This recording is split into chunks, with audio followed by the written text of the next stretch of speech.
Здравствуйте, друзья! С вами Лара Володина и наши будни в разгар лета. У нас то жара, и собаки изнывают в шубах, которые мохнатые собаки и еле дышат, то грозы и ливни, и есть собаки, которые очень боятся грома. Имеет гром. Ну вот они, трусы. Это Жан, трус номер 1. Это Макс. И панда. Да, панда? Все, говорит, закрывает нас, мы гулять больше не хотим. Это стрессовые собаки, в том числе старичок-панда с ППЖ. Забиваются в клетки, бегут к человеку и долго дрожат, и еле дышат. Но сегодня о другом. Весной я рассказывала вам о спасенных нескольких точечно щенках. Как же они тяжело пристраиваются месяцами. Вот 6 уехали в семьи с марта по июнь. Это Шими, Нюша, Амида, Варя, Мишка и Джуля. А 3 – это Ада, Дик, Кнопа, зависли, как всегда. Девушка брала временно передержать 2 малышей, пока они были маленькие, и помещались на 4-метровой кухне. Но теперь, когда съедены обои и провода, и девушка Елена вышла на работу, то в 4-метровой кухне без возможности выгула больше находиться нельзя. Она попросила срочно перевести, пока щенок оставшийся не выпрыгнул с высокого этажа. Все-таки щенки и подростки в своем возрасте должны развиваться и двигаться. Иначе и рахит в ногах, и психика летит, и неуправляемые, и потом не пристроить таких. Итак, знакомьтесь, щенок Ада, полный энергии и любознательности. Это помесь лайки. Таким особенно надо много двигаться. Очень контактная и ласковая девочка, требующая внимания человека и воспитания также. Ей нельзя быть в заточении. Друзья, но у нас нет места, тем более для щенков, тем более для подростков и с выгульником.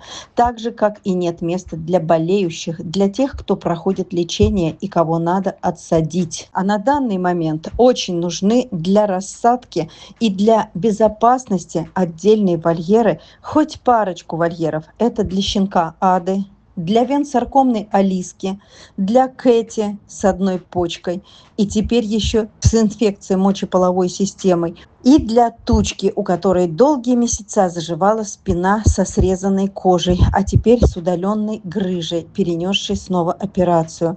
А еще есть собаки, это Аркаша и Вита, которые ни с кем не могут делить вольер, и каждый из них занимает по отдельному вольеру. Очень жаль, потому что мест и так не хватает. Собачку Симу также пришлось отсадить из вольера на будку и цепочку, потому что задирает других, и для безопасности других ей также надо жить отдельно, но пока только будка с цепочкой. Отдельных вольеров нет.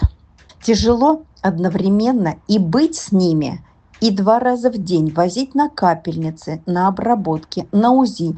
То одну собаку к нефрологу, то другую собаку к онкологу. Всех накормить, выгулять по часам, а болеющих накормить не так-то просто, иногда принудительно, а еще и найти лекарства, которых нет ни в одной аптеке Москвы. Вчера весь день и я искала Нейпомакс и Лейкостин, так необходимые Алиске. И только к ночи нашли еле-еле 3 шприца. Спешно, срочно, с доставкой, но вроде успели. Первая стадия хронической болезни почек. У животных, у которых имеется хроническая болезнь почек, даже на начальных стадиях, они подвержены к инфекции мочевыводящих путей. Почему? Потому что почка в любом случае одна у нас, да, она плохо выполняет именно, то есть это из-за того, что снижены защитные функции. И покажу вам как напоминание нашу Кэти, о которой сегодня упоминала. То есть всегда с ней быть начеку. Собаку, которую прооперировали в марте, и живет она теперь с 1 почкой. Нагрузка на 1 почку, поэтому корм только лечебный, который теперь стоит аж 14 тысяч. Никакого белка ей нельзя, чтобы не переросло в почечную недостаточность. И мы помним про это страшное заболевание по Риве. А сейчас у нее мочеполовая инфекция. А это значит, добавляется еще одна забота передержки. После туалета каждый раз собачку надо спринцевать.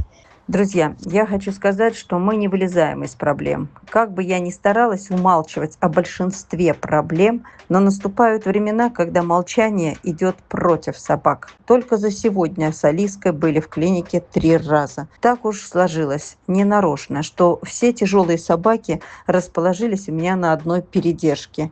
Нам очень-очень нужны вольеры, хотя бы пару штук, и нужны выгульники. Это все строительный материал и работа рабочего. Рабочий составил смету. Порядка 200 тысяч будет стоить один вольер. Друзья, помогите решить эту проблему. Так, ну, вот такая вот у нас история. Конечно, делалась из говна и палок на скорую руку, но как бы надо было срочно сажать. Сейчас вопрос стоит остро с выгульником, остро стоит вопрос с нормальным вольером, потому что, ну, вот это конечно, безобразие, это хлипкое. Оставлять ее здесь страшно, потому что я не уверена в этой конструкции.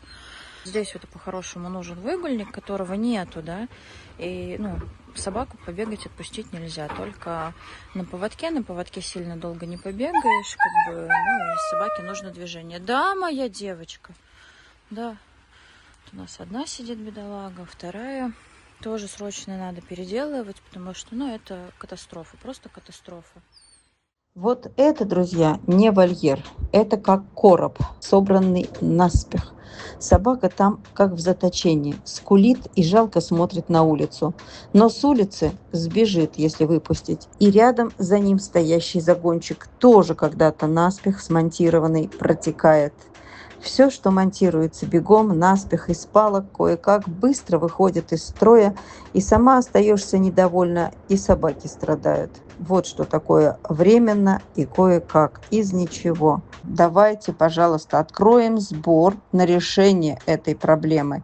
Но не справлюсь, ни я не справлюсь, ни передержка не справится. Иначе передержка не выдержит этого ужаса и потребует забрать собак. А мне некуда их забирать. И никто не будет так самоотверженно носиться по клиникам. Показываю наши тарелочки. Это уже отварное.